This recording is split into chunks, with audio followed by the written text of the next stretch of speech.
suis pas seule, je suis avec Madame Jospin Abradassi et d'autres belles panélistes et invités. Donc, je vais laisser Madame Jospin se présenter et nous allons rentrer dans le vif du sujet. Jospin, tu peux te présenter. Ok, bonsoir tout le monde, j'espère que vous allez bien. Bienvenue dans Discutons entre devs ce soir. Moi, c'est Josephine Doris Abedassi, dev, front-end et data engineer junior. Alors, aujourd'hui, on a une belle soirée à passer ensemble avec de belles dames comme guests. Je vais laisser Judith planter le décor et on va y aller. Merci et passons un bon moment ensemble. Ok, Jospin, merci. Comme invité de ce soir, nous avons Edossi Abouta, nous avons Mikret, nous avons Maël et nous avons Mauti, et qui sont là ce soir pour nous parler de comment travailler dans un environnement diversifié, comment tirer parti de la mixité pour une meilleure collaboration entre développeurs. On est en dev ce soir et je rends grâce, il y a les deux gens, les hommes comme les femmes. Donc, voici nos guests. Je vais les laisser se présenter. Nous allons commencer par Mikret qui va se présenter. Donc, Mikret, tu peux te présenter brièvement pour nos invités et pour nos participants, s'il te plaît. Bonsoir à tous, j'espère que vous portez bien. Est-ce que vous me recevez très bien? Oui, on te reçoit. D'accord. Alors, moi, c'est Mikret Kaoulian. Je suis ingénieure en réseau informatique et télécom de formation, mais je me suis tournée vers le design numérique, UX, UI. Donc, voilà un peu pour ma petite présentation. Merci. Ok, nous allons sans plus tarder prendre Eudossi Abouta. Eudossi, tu peux te présenter? Ok, bonsoir à tous. J'espère que vous allez super bien. Donc, moi, c'est Eudoxie Abouta. Je suis développeuse sur le Slack. Merci. Ok, nous allons prendre Laurine. Bonsoir à tous, j'espère que vous vous portez bien. Moi, c'est Laurine Josias Dadi, développeur front-end, actuellement freelance. Merci. Ok, Maël.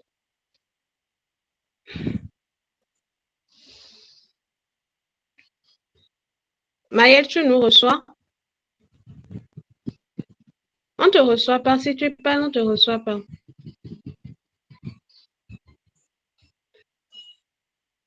Maël a un problème apparemment, on ne la reçoit pas. Nous allons prendre Odile en attendant. Odile, tu peux te présenter? Bonsoir à tous, moi c'est Odile Afedla, je suis développeuse front-end. Merci. Ok, donc on est entre les tatas. Corentin m'a pris la parole à la bouche. On a plusieurs panélistes avec plusieurs profils variés. Et nous allons commencer avec la première question. Maëlle, tu peux te représenter parce qu'avant, on ne te recevait pas. Si tu parles, on ne te reçoit pas du tout pour le moment.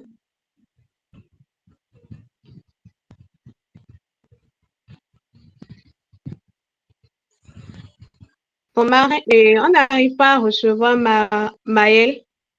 La première... Un instant, Judith. C'est pour annoncer deux trucs.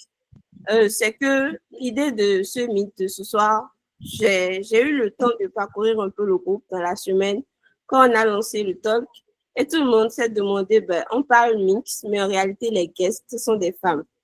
En fait, c'est déjà pour que vous sachiez qu'il y a des femmes dans le groupe. Il n'y a pas que moi, il n'y a pas que Mikrette, il n'y a pas que Judith, il n'y a pas que Gloria, il y a d'autres femmes dans le groupe. Donc, c'est l'opportunité ce soir, en fait, de les faire parler. Donc, parler mixité, en fait, on a tellement eu de talk avec les hommes qu'on a décidé que ce soir, ce seront les femmes qui vont aborder ce sujet. C'est vrai que c'est aussi dans le cadre du 8 mars, mais c'est surtout pour entendre leur voix ce soir. Donc, on va leur poser des questions. Vous allez écouter. Après, vous allez pouvoir intervenir. Et voilà. Donc, Mel, en attendant qu'on ne la reçoive, Mel, elle est projet, elle est développeur aussi. Bac, surtout, puisque je la connais un peu. Mais je vais essayer de, en attendant que Judith ne commence avec la première question, je vais essayer de la contacter pour voir. Donc, amusez-vous. On est entre nous, mais on est avec des femmes. À tout à l'heure.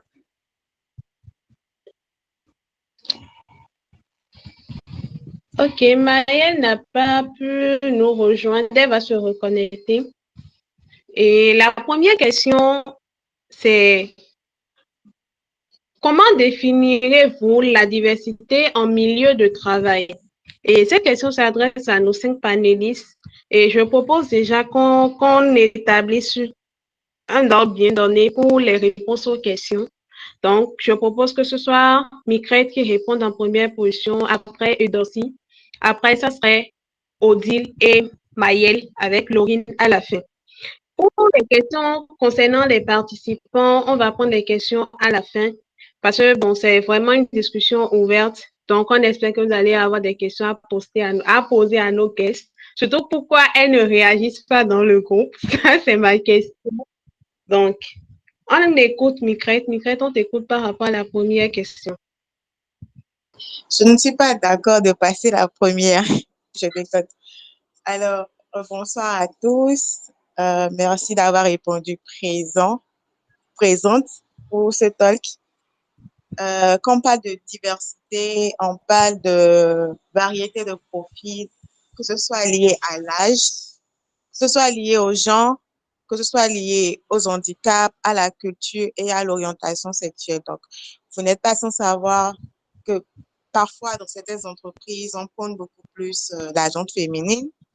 Dans d'autres entreprises, c'est uniquement la gente masculine. Donc, on parle de diversification en termes d'entreprise. Voilà un peu les points qu'on pourrait aborder. Donc, pour être un peu plus bref, afin que chacune de nous puisse apporter des éléments de réponse. Voilà un peu. Ok. Et Darcy?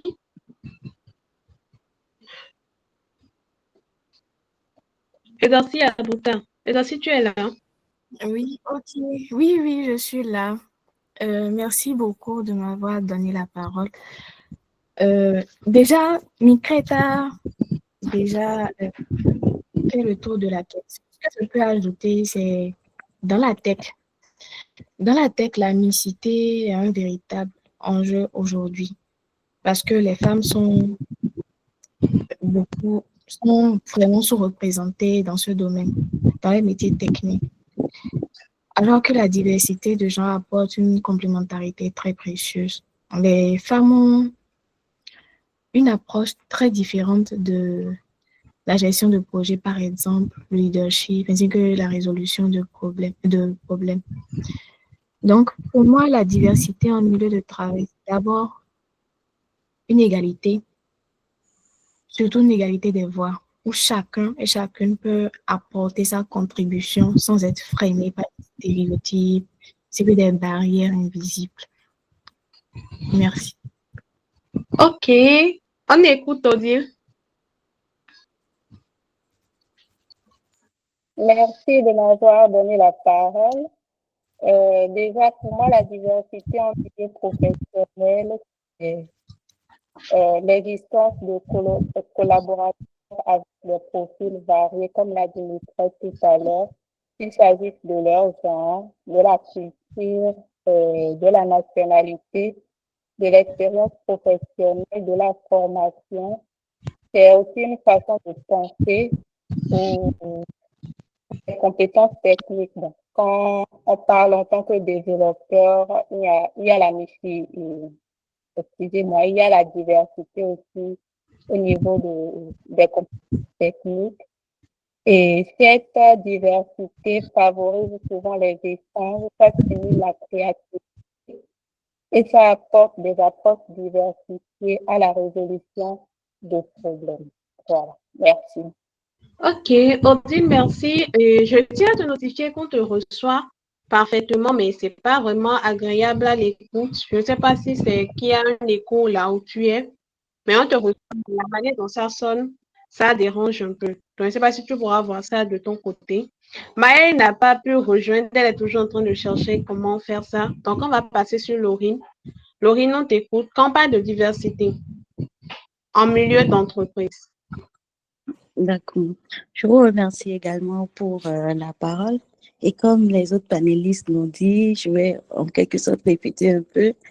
On pourrait, la diversité pour moi en milieu de travail, c'est la coexistence de personnes au parcours, aux expériences et aux identités variées. C'est-à-dire avoir une équipe une équipe de développeurs surtout, puisqu'on parle de la tech, avoir une équipe de développeurs, euh, comment dire, avoir une équipe de développeurs variés sur le plan culturel, sur le plan âge, expérience, c'est-à-dire junior ou reconverti du moins. Et voilà, c'est tout ce que j'ai à dire sur la diversité dans le milieu du travail. Je tiens à préciser également que c'est une source de richesse qui permet d'améliorer la collaboration et la créativité en entreprise. Merci. Ok, de belles définitions. En tout cas, moi, je viens d'apprendre un plus en matière de diversité. Et la deuxième question, ça va s'adresser directement à Laurie. Quand on parle de diversité, après la définition que tu as donnée, selon toi, quels sont les principaux défis liés à cette diversité en milieu d'entreprise et particulièrement quand on est des développeurs? D'accord, encore une fois, merci. Compte tenu de la définition que j'ai donnée en ce qui concerne la diversité en milieu de travail, je dirais que les principaux défis liés à cette diversité sont les biais inconscients. Si tu peux m'expliquer, c'est quand on parle de biais inconscients, c'est quand par exemple certaines personnes jusqu'à maintenant pensent que certains profils sont moins compétents à cause de leur genre ou origine. On peut également parler de la communication, euh, de l'intégration et de la résistance au changement. Ok. La même question va s'adresser à Edorsi. Quels sont selon toi les différents défis qui sont liés à cette diversité en entreprise? Ok. Pour moi, déjà, je vais me baser beaucoup plus sur la mixité du genre. En entreprise, il y a déjà un problème que les femmes ont souvent. Donc, ils ont déjà du mal à accéder à des postes de responsabilité. Et parfois, ce n'est pas une question de compétence, mais de perception. On a beaucoup plus la flexibilité d'octroyer des postes à responsabilité à des hommes que pour les femmes. Et ça emmène très souvent des frustrations entre la collaboration qui n'est pas très fluide. Yes. Il y a également... Oui. Ok. Il y a également un... Oui. On t'écoute. Je t'avais perdu à un moment donné. Ok, d'accord. Il y a également un biais très inconscient en milieu professionnel. Par exemple, quand une femme qui affirme ses idées peut être perçue comme autoritaire, alors qu'un homme dans la même posture sera vu comme un leader. C'est quelque chose qui est très fréquent en entreprise aujourd'hui et j'ai déjà eu à faire l'expérience. Donc, c'est vrai qu'on parle de mixité, mais il y a toujours cette difficulté-là dont fait face les femmes et qui emmène des frustrations, des problèmes de collaboration entre les deux genres en milieu professionnel. Ok, merci pour l'apport. Nous allons voir avec Odile. Odile, quels sont les différents défis qui sont liés à la mixité et à la mixité selon toi en entreprise?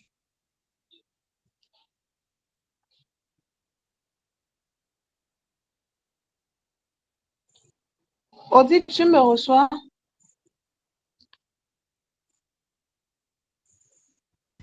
Oui, je vous reçois. Déjà, parlant défis liés à la mixité en milieu d'entreprise, nous notons que dans le domaine de la tech, surtout, il n'y a pas assez de femmes.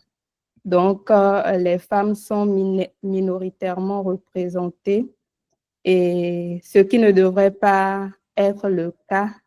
Et il y a aussi la difficulté à se faire entendre dans les discussions techniques, les prises de parole qui sont moins valorisées ou interrompues plus fréquemment. Et il y a un manque d'accès aux opportunités de leadership pour des postes beaucoup plus élevés. Il y a peu de femmes, c'est surtout les hommes qui sont placés. Donc, voilà quelques défis qui sont liés à cette mixité. Ok. Migrate, en quoi cette diversité, on a parlé des défis et je pense qu'on a brasé la majorité, surtout en concernant le genre.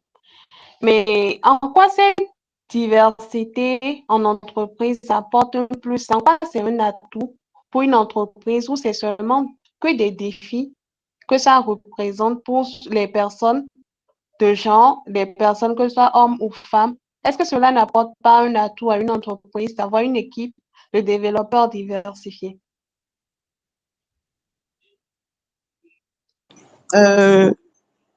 Oui, il n'y a pas que les défis en termes de diversité. Ça représente normalement un grand atout. Si je prends le volet communication, de base, on dit quoi que les femmes ont cette capacité à mieux communiquer, à mieux cerner les problèmes et tout. Donc, ça peut être un atout qu'on pourrait utiliser en entreprise. La femme a la capacité de décortiquer correctement le problème quand le problème se pose. Maintenant, en termes d'inclusion, on a eu un défi qui est le défi d'inclusion, qu'on implique très bien, par exemple, la femme ou bien peu importe le type, il y a une réelle implication, que ce soit en termes de collaboration entre les employés, je vais dire, pour ne pas répéter collaborateurs. Il y a une implication et on se surpasse, on s'entraîne pour pouvoir donner le meilleur de soi quand on collabore avec d'autres. Donc, voilà un peu ce que je peux apporter. Ok, merci Migrette. Petite pause, Maëlle est là avec nous, mais elle a un problème de micro. Du coup, elle m'a envoyé un audio pour que je puisse le jouer. Donc, Judith, si tu permets, je ne sais pas, je vais peut-être lancer l'audio pour que vous puissiez écouter plutôt que de relayer comme ça. Si ça nous arrange, bien sûr, Judith.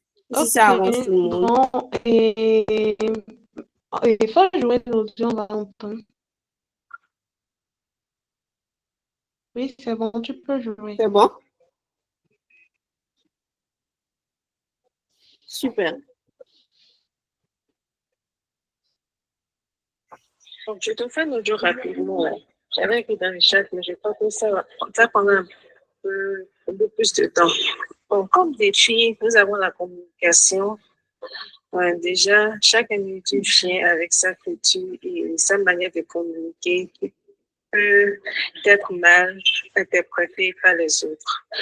Nous avons aussi, avec la tendance actuelle, le fait qu'on aime beaucoup plus, qu'on promeut beaucoup plus l'inclusion de la femme dans le numérique, dans la qui amène les entreprises à recruter des femmes beaucoup plus pour remplir leurs quotas au lieu de prendre en compte leurs compétences réelles. Et ce qui engendre en fait, ce qui fait en sorte que vraiment les femmes n'ont pas ce pouvoir de prise de décision dans les entreprises. Donc, pour ne pas être un peu plus long, c'est ce que je pourrais dire. Voilà, donc Maëlle expliquait en fait ce qu'elle pense comme défi existant en entreprise. Elle s'est présentée à nouveau dans le chat. Maëlle Aoumenou, ingénieure logiciel. Voilà. J'espère que vous avez entendu. Donc, on va repréciser la question pour qu'elle puisse répondre à nouveau. Et voilà. Donc, Bon, je pense que par rapport au problème technique, déjà, merci Maëlle pour l'apport. Par rapport au problème technique, je vais te poser peut-être des questions qui sont directement adressées à toi et tu pourras répondre dans le chat et je vais partager avec les autres membres. Elle a répondu par rapport à la question des défis et on est au niveau des atouts. Michael a donné son apport. J'aimerais bien écouter Laurine qui travaille en freelance. C'est quoi les atouts pour une entreprise d'avoir une équipe diversifiée? Et c'est quoi les atouts selon toi d'avoir une équipe diversifiée en interne dans une entreprise, une équipe de développeurs ou de membres tech diversifiés?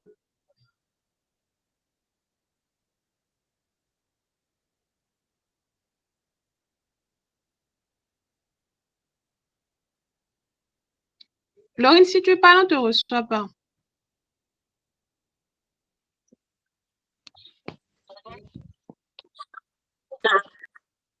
Oui, on te reçoit maintenant. Oui, on te reçoit. D'accord. Encore une fois, merci. D'accord. Donc, la question était, quels sont les atouts d'une collaboration mixte? C'est bien cela? Oui.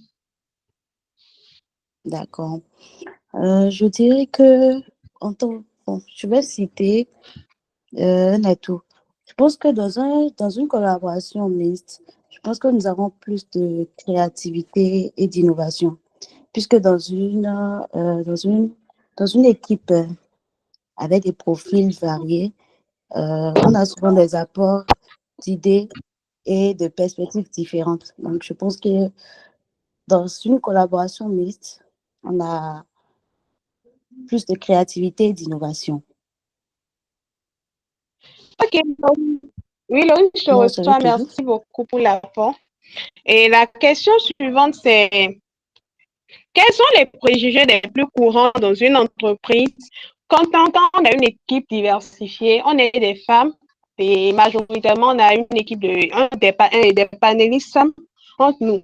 Quels sont les préjugés que vous avez déjà entendus en tant que femme lorsque vous êtes dans une entreprise où l'équipe tech est diversifiée?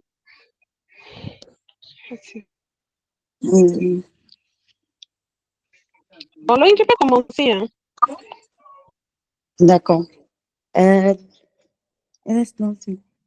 Donc, pour répondre à ta question, je dirais que les préjugés que nous avons le plus souvent concernant les femmes, c'est que les femmes ne sont pas faites pour la tech et qu'elles ne peuvent pas vraiment s'en sortir dans le domaine de la tech. De mon point de vue, bien sûr. Et de mon expérience aussi. Ok, Odile.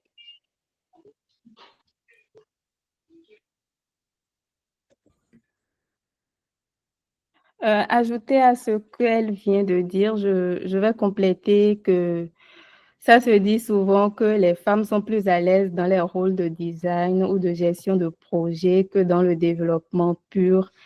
Et aussi, bon, qu'une femme, supposons une femme développeuse, elle va moins s'investir si elle a des responsabilités familiales. D'autres qui disent que les femmes sont moins ambitieuses en tech. Ok, voilà, je vais écouter Michael et après Dossi. Michael, tu nous reçois?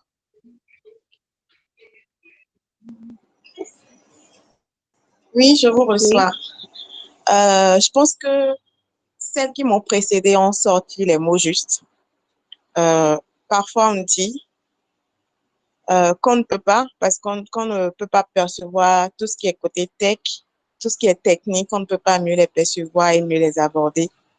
Ou à cause des contraintes, surtout familiales, qu'on ne peut pas perdurer. Par exemple, si un projet où il faut passer la nuit au bureau, par exemple, en tant que femme, ce n'est pas très, très évident pour nous de dormir, ou de découcher.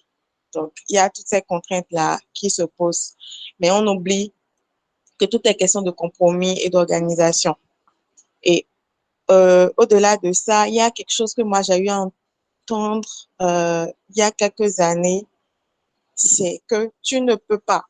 Le mot tu ne peux pas parce que on vise l'excellence, on vise oui, l'excellence. Donc, genre, tu ne peux pas le faire.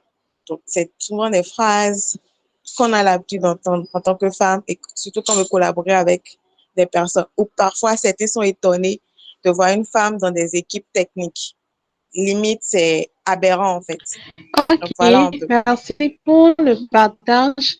Maintenant, j'aimerais écouter Dorcy. Après, on va parler de comment vous pensez qu'on peut déconstruire ces différentes stigmatisations qui sont mises sur les femmes lorsqu'on est dans une équipe diversifiée. Ok, bon, les préjugés les plus courants sur les femmes, c'est que les femmes sont moins techniques que les hommes. Et comme l'a dit mes prédécesseurs, c'est que toi, tu t'occupes du design ou bien même du front-end. Et au niveau du front-end, c'est que tu vas faire l'intégration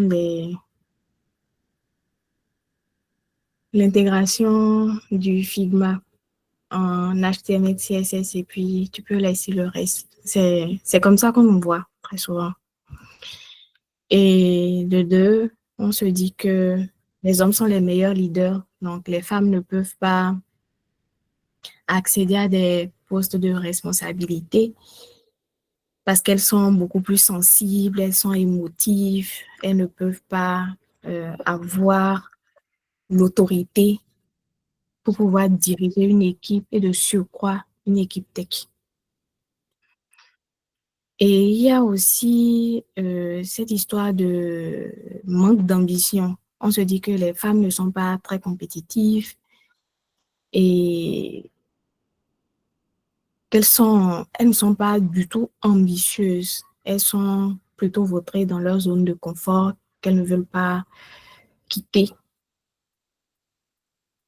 Et enfin, il y a un problème que moi-même j'ai déjà rencontré une fois, c'est que les femmes, très souvent, il y en a qui ont des problèmes chaque mois. Donc, chaque mois, elle doit souffrir excusez-moi le terme, de règles douloureuses. Et ça peut durer 3 jours, 2 jours, ou bien une journée. Donc, nous, on ne peut pas mettre nos activités en pause pendant une journée ou bien 2 jours pour quelqu'un qui a des problèmes chaque mois. Donc, c'est mieux de prendre un homme à sa place. Ou bien même les congés de maternité, on se dit, voilà, c'est une femme. On ne sait jamais, on la prend. Peut-être un mois après, elle peut tomber enceinte et puis ne pourra plus vraiment réfléchir parce que le domaine de la tech, c'est vraiment être concentré et vraiment réfléchir. Donc, voilà un peu les préjugés que nous avons en entreprise. Et il y a aussi une chose, voilà, on se dit, c'est une femme, donc elle ne peut pas faire des nuits blanches comme les hommes. Elle ne peut pas rester au boulot tardivement comme le ferait un homme. Elle sera beaucoup plus, euh, euh, disons, avoir sa tête à la maison. Voilà. Donc, voilà un peu ce que je peux dire par rapport aux préjugés. Merci. Ok, merci beaucoup. Et on va passer directement à comment déconstruire, mais comment vous pensez qu'on peut favoriser l'inclusion de tout le monde, au fait, comment favoriser l'inclusion? Je vais laisser Odile commencer.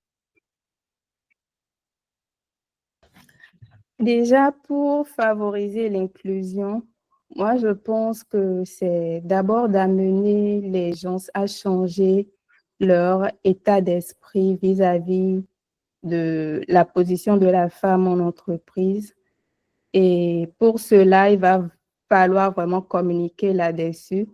Et il faudra vraiment que on permette aux femmes aussi de prendre ces rôles-là, qu'on trouve que ce sont les hommes qui sont censés le faire, qu'on leur donne la possibilité de prouver et qu'on prenne en compte le fait que, bon, tout est question d'organisation. Par exemple, si on prend le côté où on dit que la femme, vu ses responsabilités familiales, ne pourra pas, donc il faut pouvoir inclure cela dans l'organisation de l'entreprise, savoir que oui, parce que même les hommes qui se rendent disponibles, si on doit parler en matière de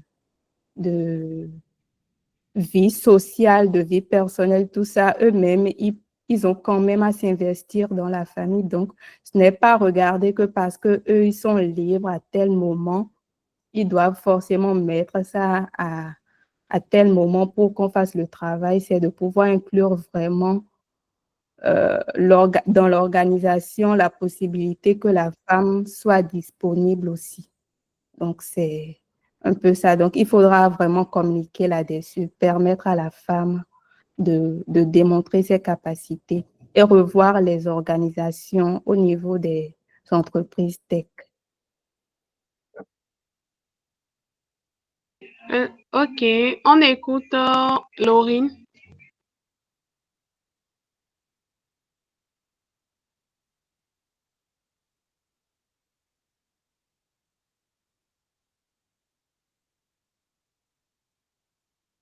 Laurine, tu me reçois?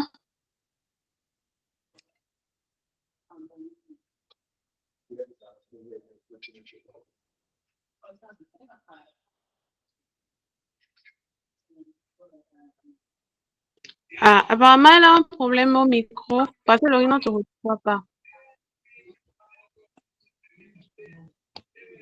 Bon, on va écouter Micrette et le temps que Laurine résout son problème par rapport au micro. Micrette, on t'écoute. Ok. Vous pouvez rappeler la question, s'il vous plaît? Selon toi, comment déconstruire tous ces préjugés qu'on a par rapport à l'inclusion et favoriser l'inclusion vraiment d'une équipe diversifiée? Comment l'épanouissement des femmes dans une équipe diversifiée? D'accord. Alors, je vais rebondir sur quelques points qui ont été déjà pris en compte. Il est question d'abord d'organisation et de compromis au sein de l'entreprise d'abord. Et arriver quand même à donner la chance à la femme de montrer son savoir-faire. Mais je vais plus m'attaquer aussi à nous femmes. On va briser notre peur parce que généralement, quand on vient dans un environnement d'hommes et que nous-mêmes, on n'est pas très résiliente, très courageuse, on se laisse aller et on se décourage et on se plie aux postes de responsabilité qu'on nous donne. Il va falloir qu'on fasse preuve de résilience pour montrer vraiment notre savoir-faire. Moi, il y a une chose que moi, j'ai l'habitude de dire. Si je suis dans une équipe d'hommes, je fais tout possible pour prendre le lead.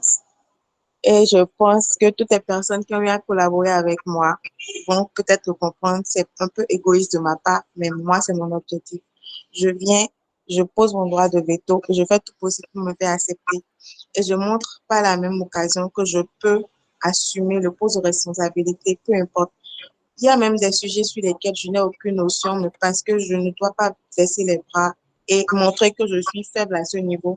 Je vais me former, je vais me documenter, histoire vraiment de tenir le cap. Parce que je pense que si chacune des femmes, on commence déjà à apprendre sur nous, à montrer de quoi on est capable, ça ira. La barrière sera réduite, tout ce qui est inclusion, tout ce qui est effet côté négatif qu'on nous envoie, ça sera un peu réduit. Là, on sait que, quand telle femme est avec nous dans l'équipe, telle femme est avec nous, on excelle, on travaille bien, on a le résultat. Donc, il faudrait que nous aussi, que notre travail soit vraiment sans tâche.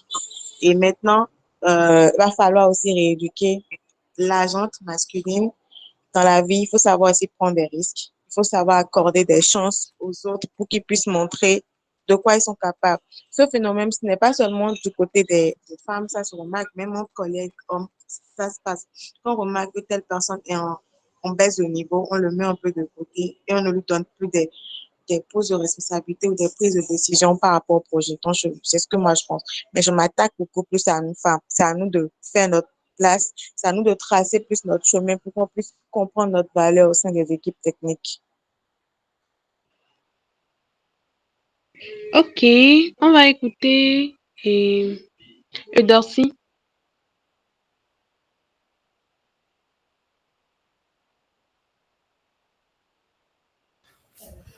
Ok. Je pense que tout a été dit. Tout a été dit. Et ce que je peux ajouter, c'est juste de repenser les critères de recrutement. Il ne faut pas il faut pas que les entreprises soient, comment dire, il ne faut pas qu'ils aient de préjugés directement quand ils voient des CV de femmes et se disent, oui, est-ce qu'elle sera compétente ou bien si je la prends, est-ce qu'elle n'aura pas de problèmes au milieu du mois, etc. Voilà, c'est surtout ça. Et il faut encourager la participation des femmes dans des postes à responsabilité. Parce que très souvent, on se dit que la femme ne peut pas vraiment assurer des postes de responsabilité. Et comme l'a dit Mildred, il faut que les femmes aussi prennent le lead, même si on ne leur donne pas. Être proactive et montrer qu'elles peuvent le faire.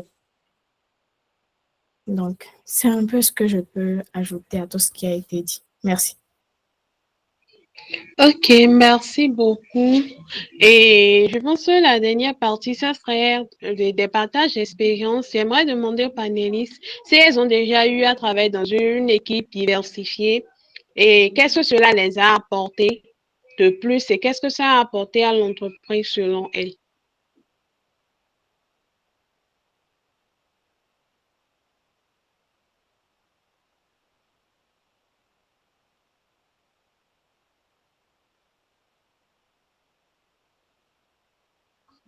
Ok, micro. Tu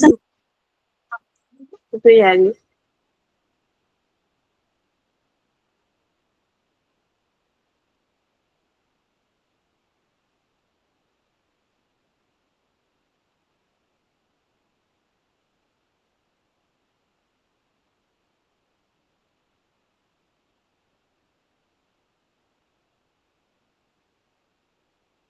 Micro, si tu parles, on ne te reçoit pas.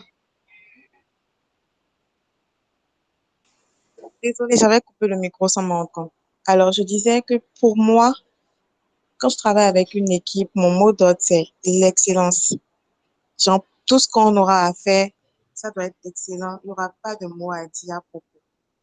Donc, toutes les équipes dans lesquelles moi j'ai eu à travailler, avant qu'on ne commence, je dis attention, on veut travailler. Le but, c'est d'avoir un résultat donné en un temps record. Donc, il n'y a pas à minimiser euh, quelqu'un, il n'y a pas à écarter quelqu'un de côté. Même quand on ne me donne pas la parole, hein, j'essaie toujours de trouver un créneau pour insérer cela dans la tête de chaque personne avec qui je travaille. Parce que moi, par exemple, je suis un peu complexe. Je suis très regardant sur les détails. Je fais du design, donc je suis très regardant sur tout ce qui est détail. Donc, quand je travaille avec un dev, par exemple, et qui ne respecte pas peut-être des espaces et tout, moi, ça me frustre un peu. Donc, je suis assez regardant sur les détails. Donc, avant de commencer à travailler, attention, il faut que le travail à rendre soit impeccable. Donc, nous tous, on part sur cela. Maintenant, quand on sait que quelqu'un est bloqué, on tend la main à la personne au travail. Chez nous, il n'y a pas de femme, homme.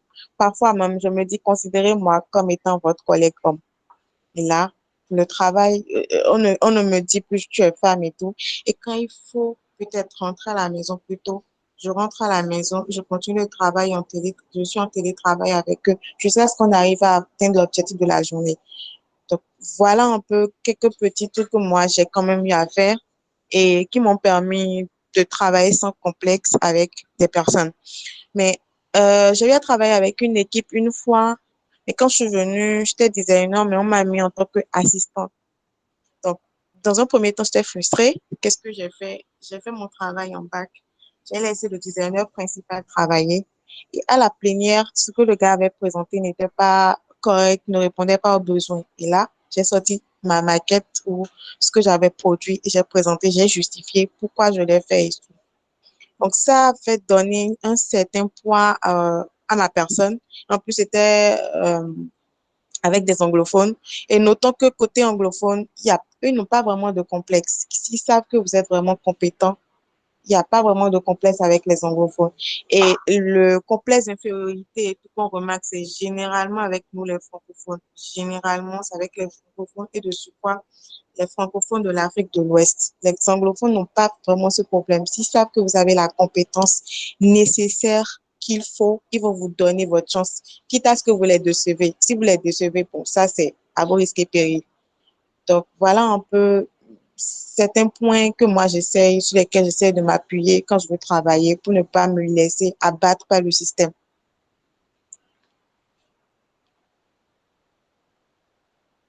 Ok, on laisse la place à Odile. Odile, on t'écoute. Bon, déjà, pour ce point qui est abordé, moi, j'ai pas grand-chose à dire parce que pour mon expérience en entreprise, je n'ai pas vraiment eu j'ai pas vraiment senti ce complexe auprès de mes collègues. Donc, j'ai toujours été acceptée en tant que femme et collègue. Donc, peu importe le travail qu'on me confie, je donne le meilleur de moi pour aller jusqu'au bout. Il n'y a pas eu de, bon, toi, tu es femme, tu peux pas faire ça. Non, il n'y a jamais eu de problème pareil. Donc, de là, je dirais que j'ai pas grande expérience à partager. Ok. Merci. Laurine.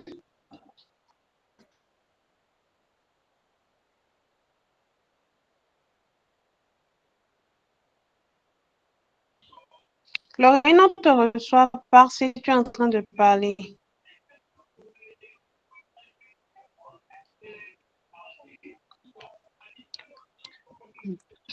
Encore une fois, merci. En ce qui me concerne, j'ai pas grand-chose à dire. Mais... Là, vous me recevez? Oui, on te reçoit. Hello, Oui, vous on me te recevez? reçoit. Hello, vous me recevez? Oui, on te reçoit. D'accord. Donc, je disais que, en ce qui me concerne, j'ai pas grand-chose. D'accord.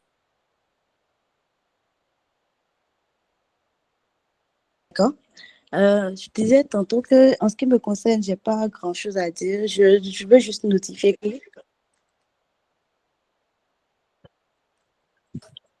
D'accord.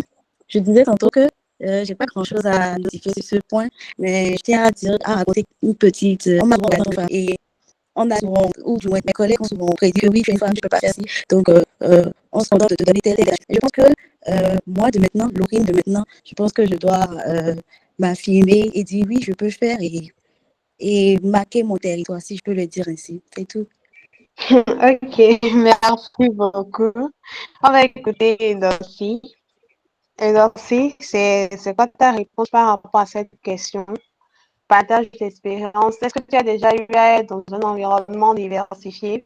Et qu'est-ce que cela t'a apporté personnellement et aussi a apporté à l'entreprise selon toi? Ok, merci beaucoup pour la question. Moi, j'ai déjà eu à faire beaucoup d'entreprises. Et déjà, ma première entreprise, j'étais la seule femme. Et c'était ma première expérience. Et j'ai beaucoup pleuré. Voilà. Parce que mon manager me minimisait énormément. Et moi-même, je savais que je n'avais pas les compétences nécessaires. Donc, je reconnaissais ma place et puis j'essayais de travailler là-dessus à cause de toutes les frustrations que ça générait en moi. Et ma seconde expérience, c'était également dans une autre entreprise et j'étais la seule femme dans l'équipe technique. On était environ 12 ou 13 et j'étais la seule femme parmi eux. Et voilà, j'avais un peu plus d'expérience. Et ce qui m'a le plus frustrée là-bas, c'est que j'ai eu à travailler sur un projet et normalement, il devrait faire la présentation du projet devant des gens très importants. C'était un projet, disons, du gouvernement. Donc, au lieu de m'y envoyer, on a préféré envoyer 2 hommes parce que on m'a dit, j'ai réclamé, voilà, pourquoi est-ce qu'on ne m'envoie pas faire cette présentation-là? On me dit, voilà, c'est parce que ils auront plus confiance en ces deux-là qu'en te voyant. Déjà à cause de ma taille, de ma corpulence et que j'étais femme. Donc ça, c'était très frustrant et disons que ça m'a vraiment abattue.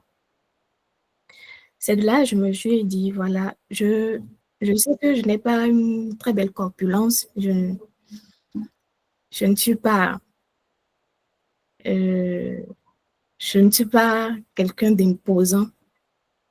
Je suis quelqu'un qui rit, qui sourit à tout vent. Donc, on ne peut pas me prendre au sérieux.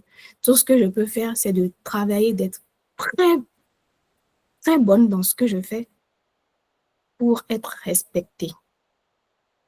Ma seconde expérience, ce fut également dans une autre, ma troisième expérience, ce fut également dans une autre entreprise où j'étais la seule dev, la seule femme dev.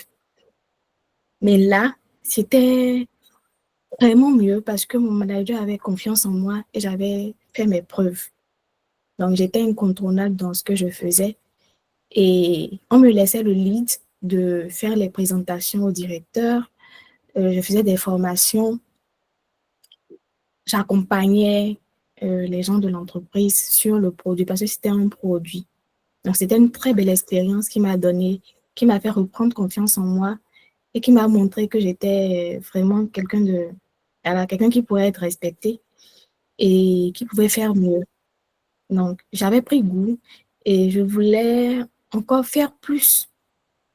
Donc, dans ma dernière expérience maintenant, c'est vrai qu'au début, j'étais la seule femme, mais après, j'ai fait ma politique pour pouvoir avoir beaucoup plus de femmes dans l'équipe.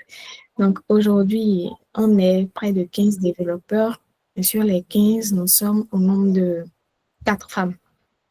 C'est une très grande prouesse.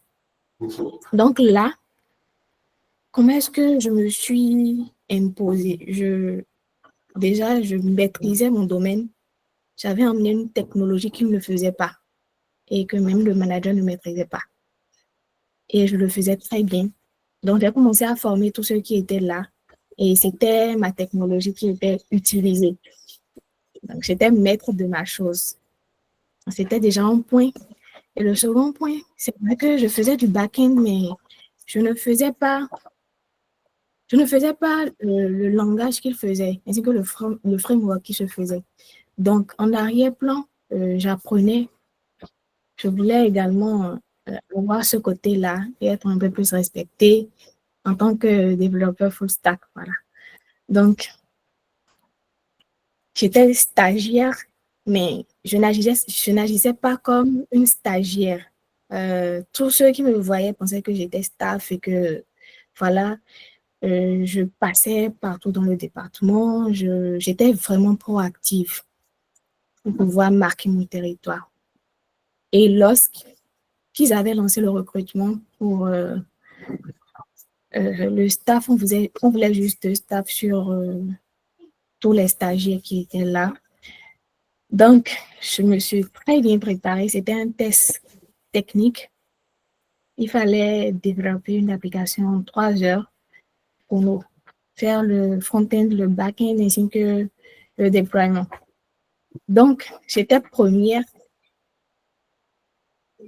sur tous, voilà, sur tous ceux qui avaient participé aux tests pratiques et avec un large point de différence, avec une large différence, voilà. Donc, celui qui était deuxième n'était pas du tout, voilà, dans mon champ de... Parce que lui, il était purement back-end et moi, j'étais, voilà, front-end, j'étais back-end également. Donc, ça a joué en mon avantage. Donc, c'est ça qui a joué. Et puis, aujourd'hui, je peux dire que je suis très, très épanouie et on me reconnaît à ma juste valeur dans l'équipe. Et c'est une équipe très bienveillante qui sait, comment dire, qui sait valoriser ces éléments. Voilà. Et quand on est valorisé, on se sent beaucoup plus en confiance et on veut faire beaucoup plus. Donc, voilà. Merci beaucoup. C'était un peu mon expérience, l'expérience que j'avais à partager avec vous. Merci Edoxy et félicitations pour tout ce que tu nous racontes là. On est très content de t'écouter, de voir que en fait tu as mené effectivement ta propre politique et tu l'as réussi. Et tu as tout le droit d'en être fier en fait. Merci beaucoup. Je t'en prie. Donc, il reste Maëlle. Maëlle nous a envoyé ses interventions par audio. Je vais les faire jouer.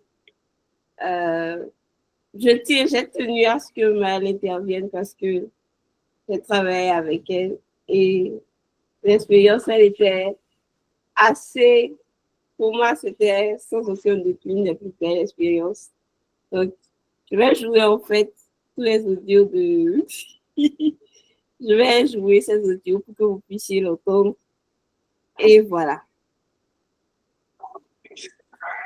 Comme atout, je pourrais dire que la diversité renforce sa cohésion et l'engagement. Et aussi que elle renforce aussi l'empathie en encourageant l'écoute active qui permet de collaborer efficacement entre les membres de chaque équipe.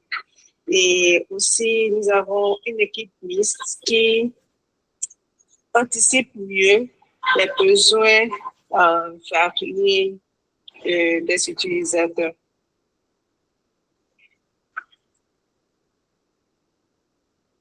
Ok, donc pour Maëlle, en fait, il y a une équipe mixte qui a, comment dire, une large, en fait, possibilité, en fait, de mieux évaluer les retours des utilisateurs, leurs besoins et tout, en résumé. Comme préjugé, je crois que j'ai écouté. Je n'ai pas tout écouté, je n'ai pas vraiment tout écouté. Il faut que je fasse des audios. J'ai écouté quand même un peu ce que mes autres collègues par l'émission disent. Je pourrais ajouter comme préjugé la différence culturelle, c'est-à-dire, on se dit qu'il y a des personnes de certains pays qui sont plus compétents que nous. Par exemple, il y a les Indiens, ça se dit, ça se constate. Les Indiens sont plus compétents, les Américains sont plus compétents, les Asiatiques sont plus compétents. Il y a ce préjugé qui est ancré en nous qui fait que ça nous ralentit un peu. Et, enfin, donc pour vraiment contrer à ce type de préjugés, il faudra qu'il y ait quand même une discussion, établir des discussions beaucoup plus riches, des discussions ouvertes où chacun pourra mieux s'exprimer afin d'améliorer la collaboration entre les membres de l'équipe.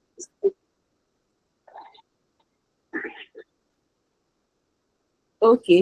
Donc, Maëlle dit qu'il y a aussi le fait que de nos jours, en fait, on pense que les Américains, les Indiens et autres sont mieux. Donc, il faudrait qu'on discute qu'on discute comme membre de l'équipe sur des sujets variés, en fait, pour que tout le monde puisse parler et apporter son expertise. Il y a d'autres sujets, mais je crois qu'elles sont déjà en train de parler. Je ne voulais pas les répéter. Donc,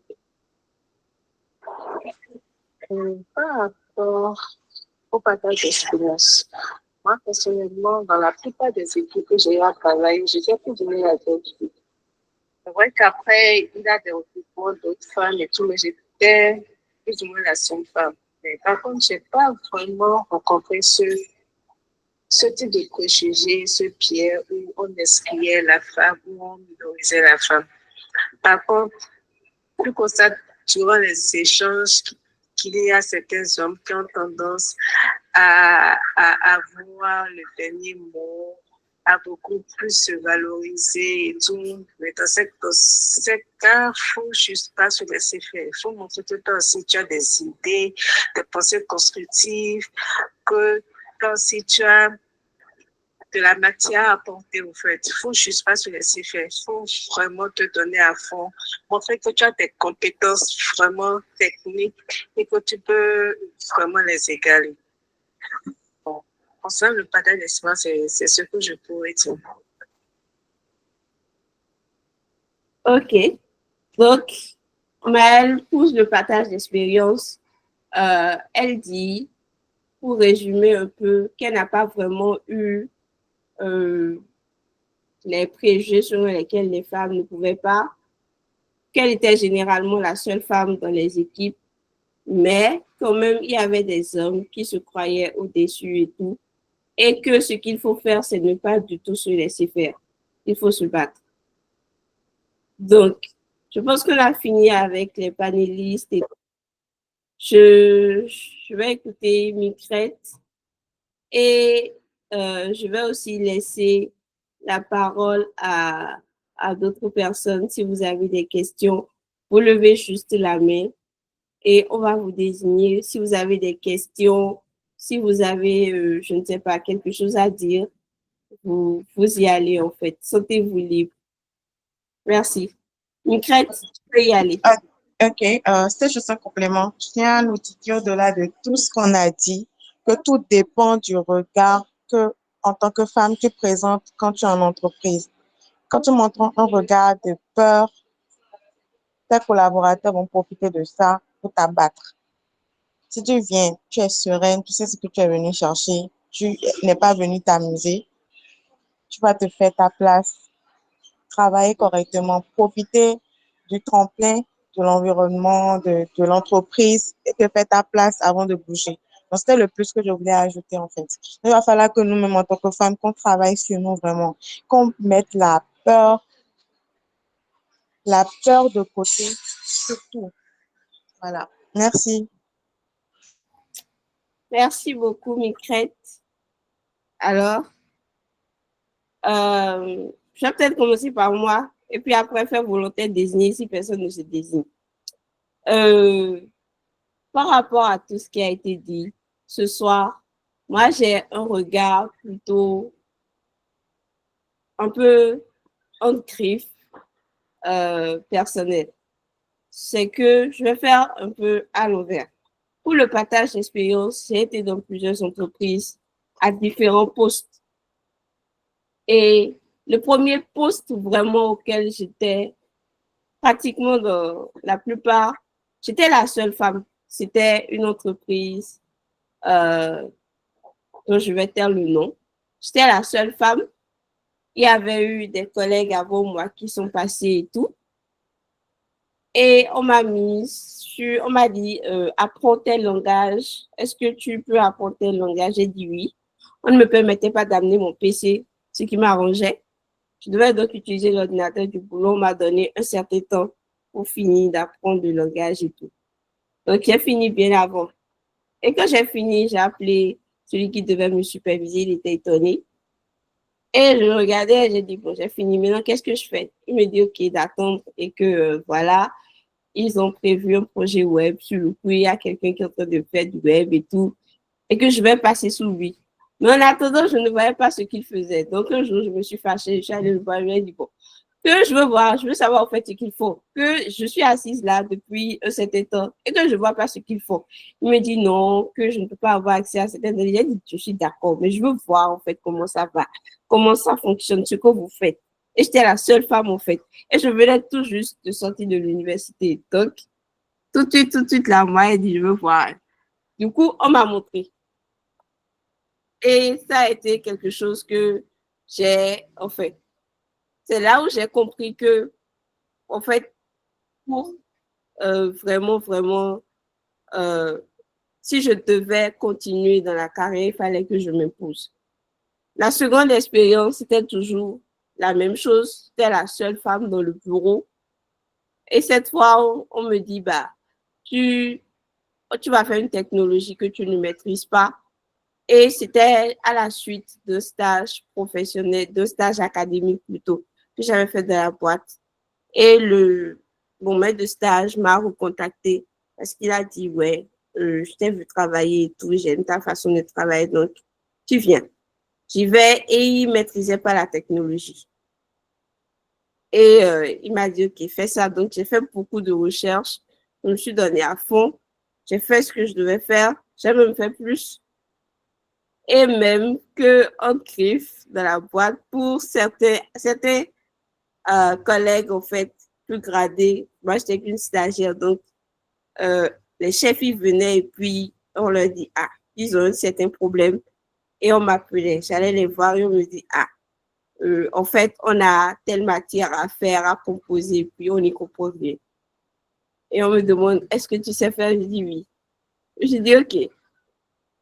Donc, je me retrouvais en fait à composer à la place de certaines personnes. Ça m'amusait, c'était challengeant, ça m'amusait. Je disais, bon, OK, on peut y aller. Donc, j'ai fait des épreuves de master, du niveau master à certaines personnes et ça me faisait rire, mais c'était assez cool. Et je me faisais aussi de l'argent, donc ça allait. Ensuite, pour le reste, c'est beaucoup plus, je n'ai plus ce problème de est-ce que tu es femme parce que je viens, je sais ce que je vaux, je viens, je fais exactement ce pourquoi je suis là et j'ai une bonne culture générale. Donc, quand on parle, en fait, je ne me tais pas, je parle, en fait. Du coup, on est obligé, mais parfois, dans le bureau, tout le monde se tait et on m'écoute. Et là, je me dis oui, quand je souris tout le temps, mais quand il s'agit de parler, de donner son point de vue, je le donne. Et après ça, j'ai été dans une entreprise. Et cette fois, c'est là où j'ai connu Maëlle. Et Maëlle m'a appris quelque chose que je n'oublierai jamais. C'est comment gérer, en fait, au début comment dire, de l'émission. Odaxi mettait l'accent sur toutes les formes de mixité qui pourrait y avoir. Il y a aussi la mixité côté, comment dire, santé en fait. Chaque mois, les femmes ici, mais il n'y a pas que ça. Il y a aussi les personnes, hommes ou femmes, qui souffrent de maladies chroniques et tout, et qui sont quand même dans les équipes. C'est avec Maëlle que j'ai appris. Pour ça, je lui dis merci. Je profite du mythe pour lui dire merci. Que j'ai appris, en fait, c'est elle qui m'a appris comment gérer mon temps. Comment faire ci, comment faire ça.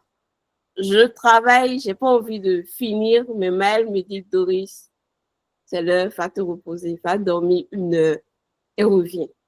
Quel que soit ce que je fais, quel que soit le niveau, c'est Doris, tu t'arrêtes, tu vas te reposer, tu reviens. Et malgré ça, j'étais quand même assez productive. Donc, j'ai continué avec cette méthode-là dans une autre entreprise. J'ai géré. Et puis après, finalement, on devait renouveler mon contrat. Et on m'écrit. Bon, ça, c'est une expérience que je n'aime pas trop raconter, mais ça m'a fait mal, beaucoup mal. Et on me dit, bah voilà, à cause de ton état de santé, on ne peut pas te prendre et tout. Donc, je me suis dit, OK, c'est pas grave. Donc, c'est pour dire que, en fait, le problème de mixité, c'est vraiment va beaucoup plus accentuer sur le genre, mais il ne faut pas oublier aussi les maladies chroniques dont certaines personnes souffrent et qui souvent les pénalisent. On ne choisit pas son état de santé. Mais quand on est bon et quand on est réglo, et quand tu dis à la personne, je veux telle chose à telle date et à cette date-là, la personne te présente le résultat, alors que tu ne cherches même pas à savoir comment elle a fait, comment elle s'est débrouillée, bah, tu laisses la personne continuer à faire son boulot. Tu ne lui dis pas, à cause de son état de santé ou de ci ou de ça, bah, on ne peut pas renouveler ton contrat. Moi, je trouve personnellement que c'est pas juste. Ensuite, je trouve que, qui qu'on soit, quel que soit le niveau, on doit pouvoir être en mesure d'accepter les reproches, prendre de la hauteur et apprendre.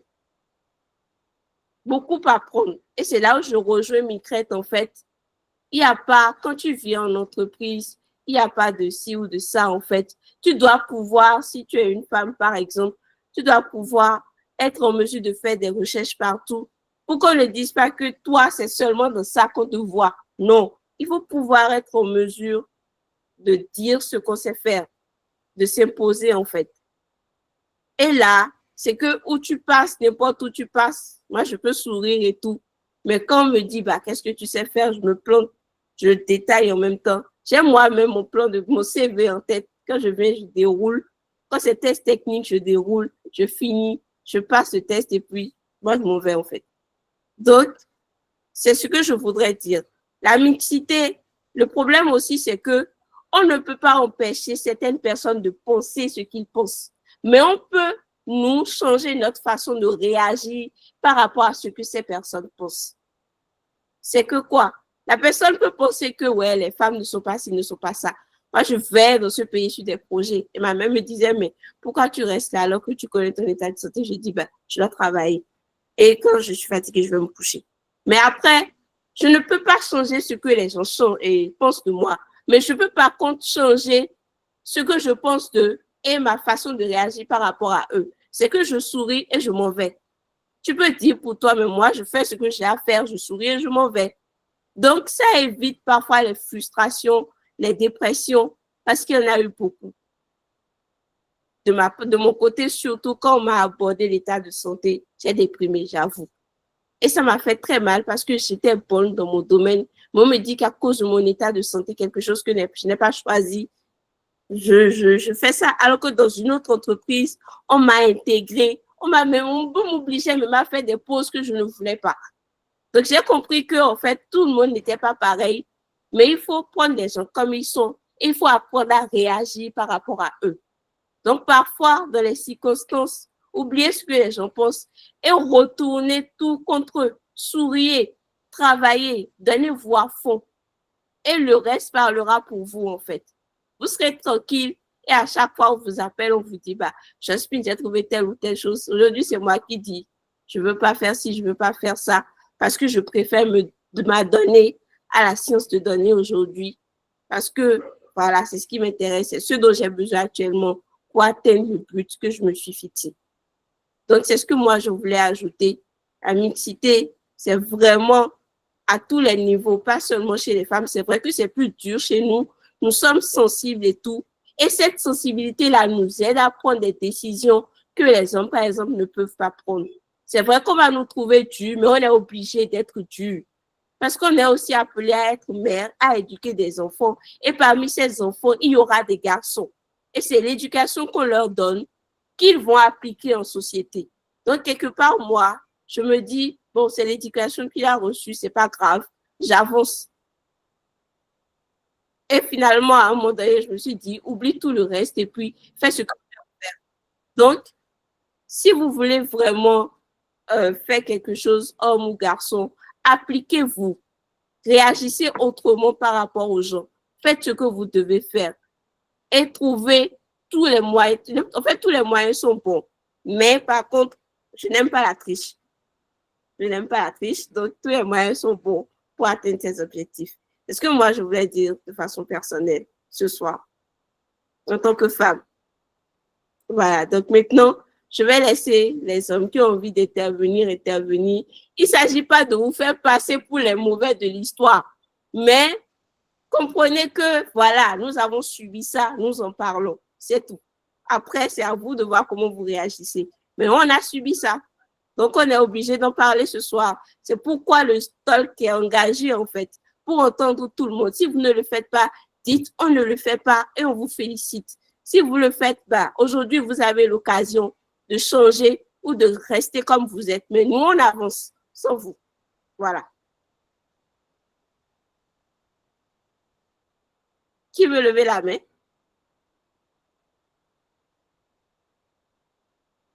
Elle met.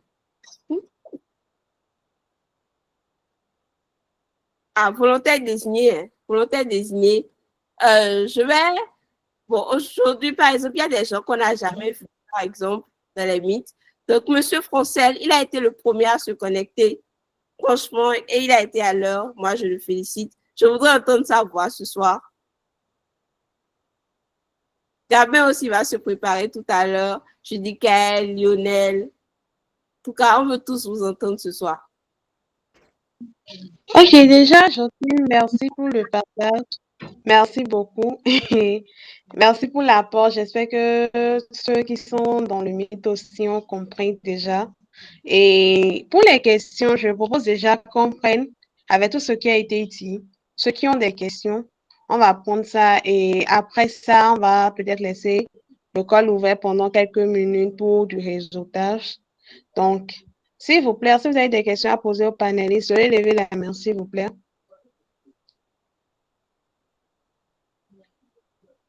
On est quand même 14 personnes, donc il y a Migrette qui a une question, il y a Christian qui a une question. Moi, ce n'est pas une question. Je peux continuer? Bon, Allô? pas rapidement, on va commencer à prendre des questions. Ok, moi, ce n'est pas une question. Je tiens à notifier quelque chose. Quand vous êtes dans un environnement qui n'est pas sain pour vous aussi, apprenons à bouger. Parce que plus on végète dans cet environnement, plus notre petite estime en soi qu'on a disparaît, on la détruit. Et quand on se retrouve dans un environnement où on nous fait des éloges, on nous fait trucs là, c'est très difficile pour nous de revenir à la case départ. Rien ne vaut l'argent sur le coup. Il y a d'abord là, le côté mental. Si dans ta tête, ça ne va pas, prends tes clics et claques, par toi.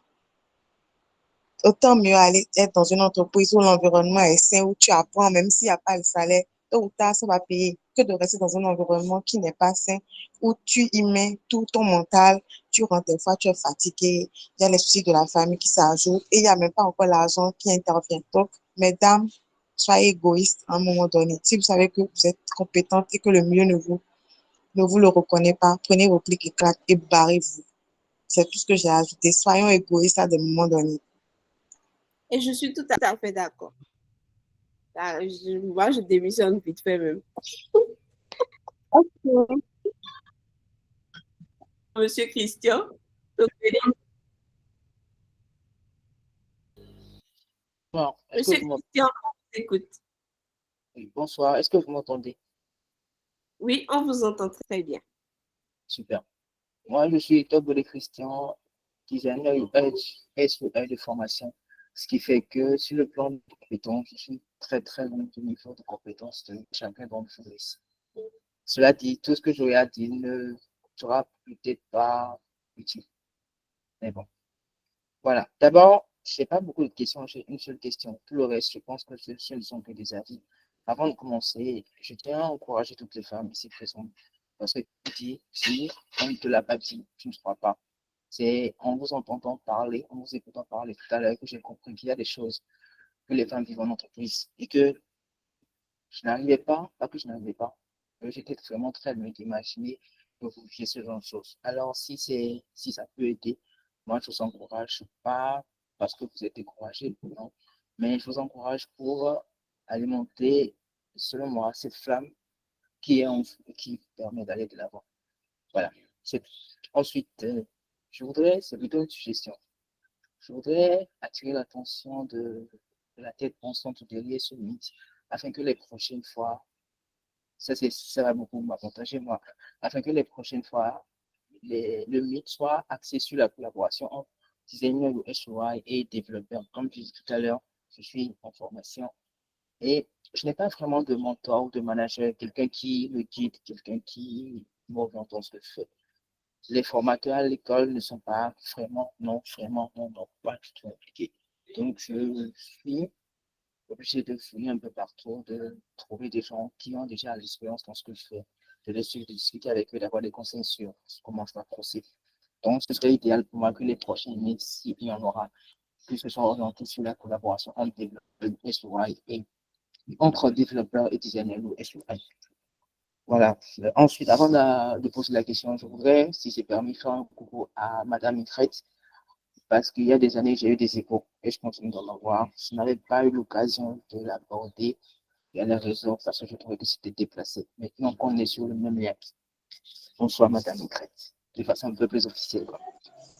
Également, faire un coucou à Edoxy et à toutes les femmes qui sont présentes. À part les deux là, je ne connais pas vraiment les autres, mais je vous redis juste bonsoir de la façon la plus polie qui soit.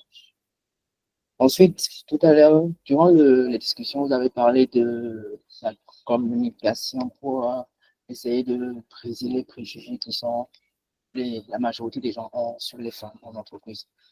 C'est peut-être ma façon de penser qui est comme ça. Je ne suis pas du genre à traîner sur les histoires de communication. Si on fait la communication, ça ne passe pas. On va y aller par la manière faute. L'idéal, dans ma façon de penser, ce serait qu'une femme, parmi les femmes dans l'entreprise, qu'elle, comment dire, qu'elle ait un poste qui lui permet d'avoir assez d'autorité sur une grande majorité de l'entreprise. De cette façon, elle mettra au bon poste la personne féminine qui a les compétences qu'il faut. Et elle ajustera la hiérarchie en fonction des compétences de chacun. Ce n'est pas parce que tel homme est hiérarchiquement inférieur à la femme qu'elle doit se donner de lui manquer de respect. Après, comme Madame Jospin, j'espère que c'est le prénom, l'a dit tout à l'heure, c'est une question d'éducation. Et je pense qu'en entreprise, si c'est toujours ma façon de penser, je pense que le chef doit éduquer son équipe. Je vais prendre juste une petite parenthèse. Dans mon école, on a fait un hackathon la fois dernière. Dans mon équipe, on avait deux développeurs, une fille et un garçon. Le garçon n'était pas du tout impliqué. Après, à la fin du hackathon, j'ai discuté avec un membre. Le membre m'a dit que les prochaines fois, on va vérifier celui qui ne s'implique pas. Alors moi, je me suis dit, alors en équipe, en entreprise, que le chef fasse en griffe un lavage de cerveau. Si vous avez des préjugés sur les femmes de notre équipe, vous le dites maintenant, on va essayer de changer ça. On ne peut pas travailler avec des zigzags dans la tête, alors que nous ne sommes pas des garçons, nous sommes des femmes et des hommes. Donc il faut que chacun, mentalement, comme niveau de compétences, soit sur la même longueur d'onde. Donc, mon camarade et moi avons pris la décision que pour le prochain hackathon, nous allons virer toutes les personnes qui ne sont pas impliquées dans le travail du groupe.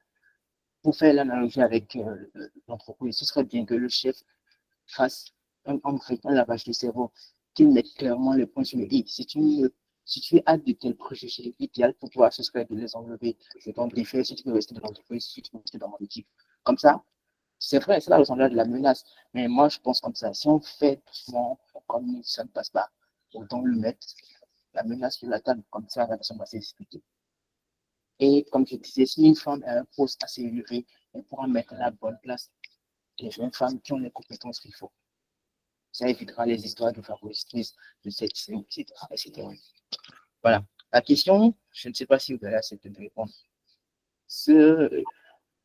Plutôt, c'est adressé aux femmes. Un instant. Oui, allez-y. Et je suis en train de. J'avais noté. La première question, c'est sur ce que Madame Jospin a dit. Elle avait tout à l'heure que, j'ai oublié le nom, qu'une des femmes présentes l'a aidé à mieux gérer son temps. Comme j'ai dit, je n'ai pas de mentor, je n'ai personne qui me guide dans ce que je fais, donc je suis obligé de trépatouiller un peu partout sur ceux qui ont de l'expérience plus que moi.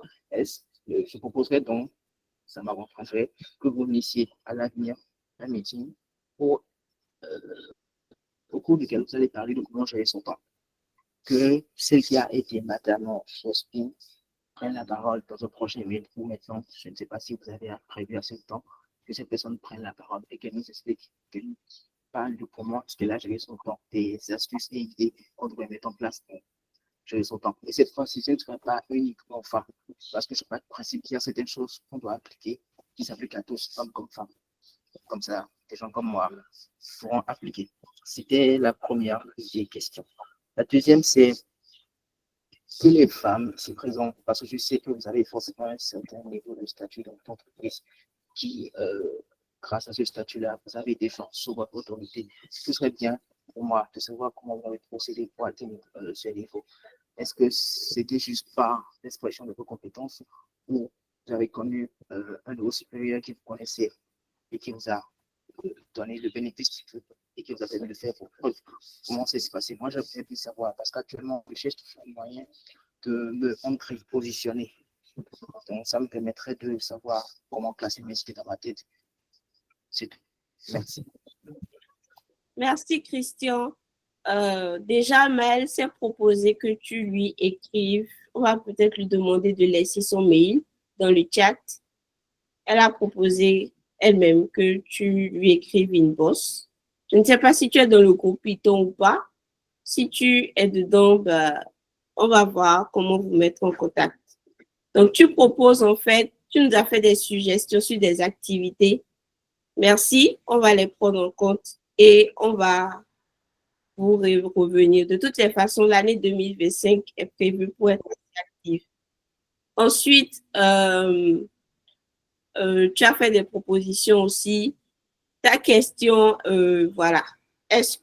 Comment on a fait pour arriver jusque-là et tout. Je vais d'abord laisser les panélistes qui veulent bien répondre à cette question et on va continuer avec d'autres personnes. Il y a déjà, il y a M. Ozias qui avait levé la main avant toi, Judy Kael. Donc, dès que M. Christian aura réponse à ces questions, on va prendre M. Ozias et après, on te prend Judy Kael. Merci. Et M. Christian, il y a aussi Helper Skill de Gojanda qui aide beaucoup. Je pense qu'il a encore fait sa communication sur LinkedIn et dans le groupe, dans les groupes Python. Si vous n'êtes pas dans le groupe, notifiez-le, voilà. Donc, c'est vraiment un programme qui aide beaucoup. Ça pourrait aussi vous être utile. En tout cas, n'hésitez pas à faire des propositions dans le groupe. Ça pourrait nous aider. Si vous êtes dans le groupe, on va vous aider à contacter Madame Maëlle. Ne vous en faites pas. Ah, d'accord. Donc, raison de plus, Eddie, on a une personne à ajouter au groupe. Vous pouvez mettre votre contact dans le chat et votre mail aussi. Merci. Donc, mesdames les panélistes, on voudrait savoir comment vous avez fait pour atteindre le niveau que vous avez aujourd'hui. Est-ce avec un mentor? Est-ce avec, je ne sais pas, enfin, il veut savoir comment vous avez fait.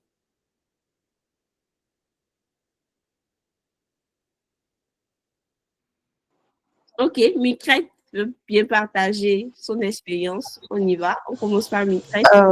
Moi, généralement, toutes les entreprises que j'ai eu à faire, ce n'est pas juste de connaissances. Parce que d'ailleurs, la notion de passer par quelqu'un pour commencer en entreprise, c'est déjà, je crois, un point, une barrière qu'on crée entre collègues. Donc, c'est quelque chose que moi, je n'aime pas du tout. Toutes les entreprises avec lesquelles j'ai eu à travailler, on me dit, ah, attention, on a entendu parler de vous, on sait que vous êtes compétente et tout, donc on a besoin de vous dans notre équipe. Et si ça me convient, les conditions, les contraintes qui sont posées, je me réfère au poste ou pas. Donc, moi, c'est beaucoup plus la compétence. Je mise sur la compétence. Je fais l'effort de partager ce que je sais faire et tout. C'est vrai que dernièrement, ces dernières années, je ne partage plus rien. Sinon, avant, quand j'avais démarré, j'essayais de partager un peu tout ce que je faisais comme activité pour montrer ma progression. Donc, c'est comme ça que j'ai pu travailler dans beaucoup d'entreprises. Et qu'est-ce que j'ai aussi fait dans le temps? J'étais presque sur tous les événements tech dont j'entendais parler. J'étais sur ça pour réseauter. Parce qu'une chose est d'être compétent, une chose est d'avoir un réseau. Qui dit réseau ne veut pas forcément dire aller quémander l'emploi. Non, réseauter pour montrer, attention, moi-même je fais, voilà mon domaine d'expérience. Je sais faire telle ou telle chose, telle compétence, etc., etc. Moi, voilà des petits trucs que moi j'ai eu à faire pour pouvoir travailler avec les entreprises que j'ai. Merci. Merci, Micrette. D'autres panélistes, sentez-vous libres d'intervenir? Il suffit de lever la main. Judith, je te laisse la main quelques minutes. Je reviens. Ok, donc Jasmine a dirigé jusqu'à un niveau. Si les panélistes n'ont pas de réponse encore à proposer, je vais demander à Judicaël de poser sa question. Et après, on va prendre Osias parce qu'il est 21h31 déjà. Donc, on a un temps à respecter. Judicaël, on écoute ta question. Et si directement tu veux l'adresser à un panéliste ou à tous les panélistes, il faut le notifier pour que les réponses soient plus open, au fait. D'accord. Alors, bonsoir tout le monde. J'espère que vous vous portez bien. Déjà, merci pour ce meet. Ça fait quand même un moment que je le souhaitais. Et déjà, merci à tous les panélistes pour l'effort que vous faites. Personnellement, je vais m'adresser à tous les panélistes. C'est pas une question, mais c'est une doléance. On aimerait beaucoup plus avoir des événements de ce genre-là. Parce que, OK, dans la tech, il y a beaucoup plus d'hommes que de femmes. Peu de femmes qu'il y a dans la tech, généralement, on ne vous entend pas parler. On ne vous voit pas.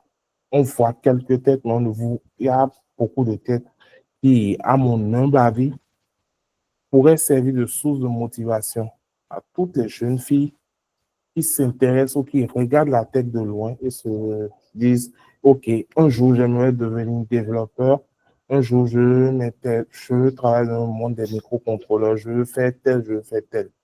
Mais parce que, voilà, déjà dans le milieu média, il n'y a peut-être pas d'image représentative. Ces personnes ne savent pas à qui se référer. Donc, moi, ma doléance, c'est que vous parlez beaucoup plus de vos expériences. Il y a des trucs que je ne savais pas du tout, que j'ai appris aujourd'hui. Et là, je me rends compte qu'effectivement, c'est dur, c'est compliqué pour les femmes dans le monde de la tech. Mais parlez-en. Ça va permettre à celles qui vont venir de ne pas faire les mêmes erreurs que vous. Tout à l'heure, Josephine a dit que, voilà, Maëlle lui a donné des conseils à un moment donné. Ces conseils-là, j'aimerais en fait que vous les partagez avec d'autres personnes pour que ces problèmes-là ne se répètent plus et que, voilà, dans les générations qui vont suivre, en fait, qu'on ait vraiment des têtes qui soient fortes et qui puissent réellement apporter du nouveau, changer ce qui se fait, mais apporter un impact réel. Voilà, c'était ça ma doléance. Merci. Merci beaucoup pour la question. Bon, déjà, je vais profiter pour dire que Python Bénin a un événement bientôt qui sera aussi axé sur ce genre de thème en présentiel pour bientôt. Et peut-être on va réinviter nos panélistes, mais quand même, je vais laisser la parole aussi aux panélistes si elles ont des événements ou bien des apports à faire par rapport à ta suggestion. Je suis de retour aussi. Merci, Judicaël. Dati? Ok, merci beaucoup à Judicaël pour la proposition parce que pour dire vrai, à mes débuts, moi, je n'ai pas eu de figure dans le développement, de figure féminine. J'en ai cherché, mais j'en ai pas trouvé. Tout ce que je trouve, c'est beaucoup plus du community management, du marketing digital, etc. Donc, ça a été vraiment très difficile pour moi. Donc, je me suis dit que j'allais prendre, c'était une promesse que je me suis faite et que j'allais travailler pour la visibilité des femmes dans la tech, pour les aider à avoir des figures, des gens de qui elles pouvaient s'inspirer pour pouvoir évoluer et aussi leur donner des tips de temps en temps. Donc, tout ce que je vois comme association qui prône l'empowerment des femmes dans la tech, je m'intègre et j'apporte le peu que j'ai. Et sur LinkedIn également, j'essaie de faire de mon mieux pour partager mes expériences de temps en temps ou bien donner des tips côté code, etc. Mais quelqu'un m'a dit quelque chose la dernière fois qui m'a un peu choquée et qui disait Et il n'était pas seul. Je sais qu'il y en a beaucoup qui le disent. On m'a dit que je suis une pafloteuse. Que à chaque fois qu'on vient sur LinkedIn, que c'est ma tête qu'on voit. Et que à chaque fois que ça peut, que je vais devenir obsolète. Ça m'a vraiment choquée parce que cette même personne qui le disait, lui, faisait des publications à chaque fois. À une fréquence vraiment. Mais tout ce que je lui ai juste dit merci. Et le même jour, j'ai encore fait une publication. Et à chaque fois, je fais des publications. Je sais qu'il va le voir tout le temps, donc non. Mais voilà quoi. Il y en a, on a envie de le faire, mais il y en a qui sont là pour éteindre le feu qui brûle en nous. Voilà. Et moi, je pense que ce n'est pas très intéressant. C'est quelqu'un de très important dans le domaine. Je préfère taire le nom, mais c'est quelqu'un de très important dans le domaine. Et avant, c'était quelqu'un vraiment d'inspirant pour moi, mais depuis qu'il m'a dit ça, son estime a diminué, franchement, de mon côté. Merci. Ok, merci Eudoxie pour ton partage. Moi, je vais aussi répondre à la préoccupation de Michael en passant. Je vais dire que c'est vrai, moi, je n'ai pas eu de mentor. Je n'ai pas eu de mentor en tant que tel. J'ai commencé dans la tech juste comme ça. Je n'avais pas d'orientation. Je savais juste que je voulais atteindre un but. Je ne savais pas encore lequel, mais je savais que je devais passer par là.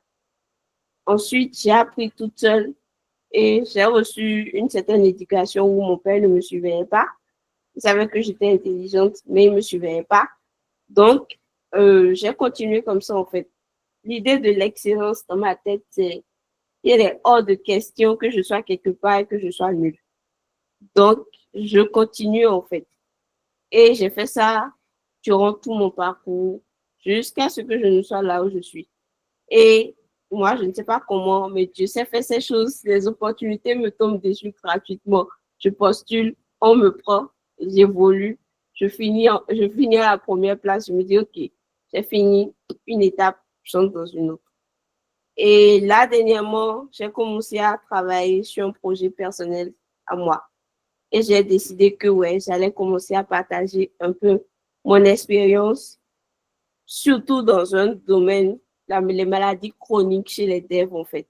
Bon, chez tout le monde, mais en particulier chez les devs, parce que moi, c'est le domaine dans lequel j'ai vraiment été choquée de comprendre que tout le monde n'était pas forcément, comment dire, en griffe, n'avait pas forcément de la sollicitude et de la compassion. Donc, j'ai commencé à faire mes posts petit à petit. En fait, de posts déjà, je pense que Ezekiel m'avait encouragé à continuer. Et parallèlement, j'ai créé mes comptes aussi, TikTok et YouTube. Ce que je sais, c'est que si quelqu'un me parle, la personne n'a pas mon vécu, donc je ne veux pas l'écouter. Moi, je vais continuer à travailler. Donc si tu as quelque chose à dire, fais-le. L'essentiel, c'est de dire la vérité, de savoir ce que tu vaux. Parce que sur LinkedIn, c'est vrai, il y a des gens qui font du rêve, mais après, si tu sais ce que tu vaux, le reste, en fait, c'est pas que tu t'en fous pas, mais bon, tu fais ce que tu peux. Et celles qui pourront tirer quelque chose vont tirer quelque chose. Le reste, on ne peut pas les obliger. Comme j'ai dit, chacun avec sa façon de procéder. Eddie, tu avais levé. Bon, je pense qu'il y a d'autres questions, hein. Et s'il vous plaît, j'aimerais savoir déjà le nombre de questions qu'il y a, le nombre de personnes qui a posé des questions. Il y a Eddie qui a levé la main. À part ça, il y a Osias qui avait levé la main. Osias, tu es là? Osias, tu es là? Oui, je suis OK. là. Il y a d'autres personnes qui veulent poser des questions. Donc, ce que je vais proposer rapidement, Jospin, c'est de reprendre la main et on va laisser les deux participants poser leurs questions et on va répondre aux deux questions immédiatement comme cela se doit parce que les DED ont une heure donnée et actuellement on est presque à 22 heures. Il va falloir qu'on libère. Les organisateurs sont déjà en train de parler, donc j'aimerais qu'on écoute les deux questions, la question d'Eddie et la question de Osias. Et s'il vous plaît, s'il y a d'autres personnes dans le meet qui aimeraient poser des questions, levez la main pour qu'on puisse prendre des questions au même moment. Donc, les deux questions seront posées et les panélistes vont répondre à cela de manière prompte pour qu'on puisse clôturer le mythe de ce soir. Est-ce qu'il y a d'autres questions? Je ne vois plus de mains levées, donc on va prendre... Ok, merci beaucoup, Julie Kael, pour la participation. On va prendre Osias et après, on va prendre la question d'Eddie et les panélistes vont répondre à cela. Ok, d'accord. Bon, déjà, je remercie beaucoup les panélistes. Il y a beaucoup de choses qu'on a compris quand même des femmes aujourd'hui. Bon, déjà, ce que moi, je veux souligner, c'est que, bon, en tout cas, travailler avec, moi, j'ai beaucoup de joie à travailler quand même avec les femmes parce que il y a quand même une certaine rigueur que je constate quand je travaille avec les femmes. Bon, pas forcément au Bénin, je travaille avec les femmes ailleurs et je vois quand même que c'était beaucoup plus mieux qu'avec les femmes. Maintenant, la question que j'aimerais poser beaucoup plus à nos panélistes, c'est comment, c'est vrai, on parle de la femme. La femme, c'est beaucoup de choses. Il y a la maternité, il y a le fait que voilà, la femme doit se marier, être sous la responsabilité d'un homme et autres. Et quand cet homme, par exemple, n'est pas peut-être de notre monde, c'est beaucoup plus compliqué.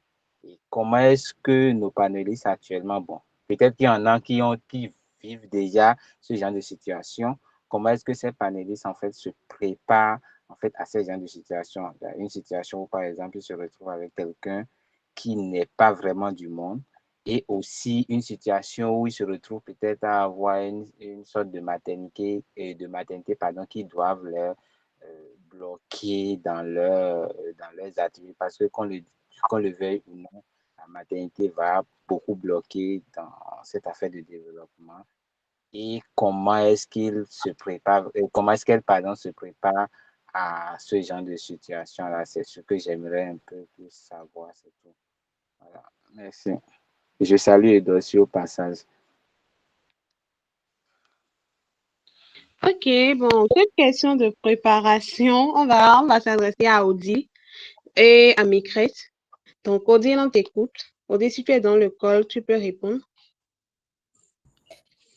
Merci pour la parole. Déjà, je voulais prendre la parole pour répondre à cette question.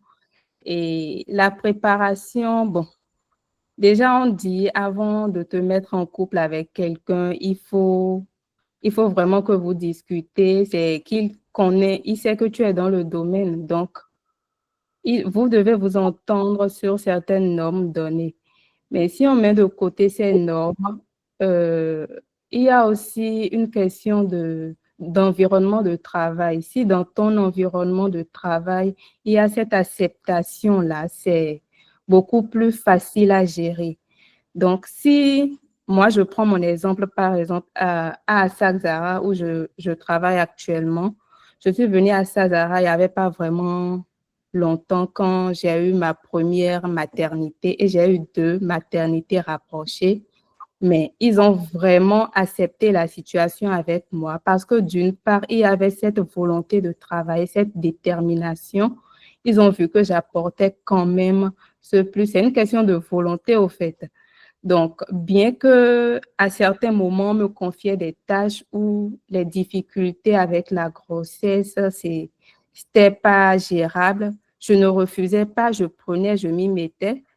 Et à un certain moment, j'ai dû travailler en télétravail. Et puis, au fur et à mesure qu'il y avait des tâches sur lesquelles je ne me retrouvais pas, je n'avais pas cette peur de contacter mes collègues. Ils voyaient ça avec moi. Ou quand bien même on faisait des mythes, où je commençais pas à avoir des malaises, c'est eux-mêmes qui me disaient, mais non, Odile, il faut que tu te reposes ou tout ça. Mais la volonté, je parle surtout de la volonté, de la détermination. Du côté du conjoint, c'est un truc à vraiment gérer avec. On va pas dire qu'il faut être strict, mais si tu es une femme et tu sais que tu veux évoluer dans un milieu tech, tu dois t'entendre vraiment avec ton partenaire. Il doit te donner la possibilité de faire ce que tu dois quand il le faut. Et c'est aussi une question d'organisation parce qu'il y a ses responsabilités en tant que femme, en tant que mère. Donc, savoir comment organiser pour ne pas que la vie personnelle piétine trop sur la vie professionnelle et pour ne pas que la vie professionnelle piétine trop sur la vie de couple. Donc, voilà ce que moi j'ai à dire par rapport à ça. Merci. Ok, on va Bon, écouter.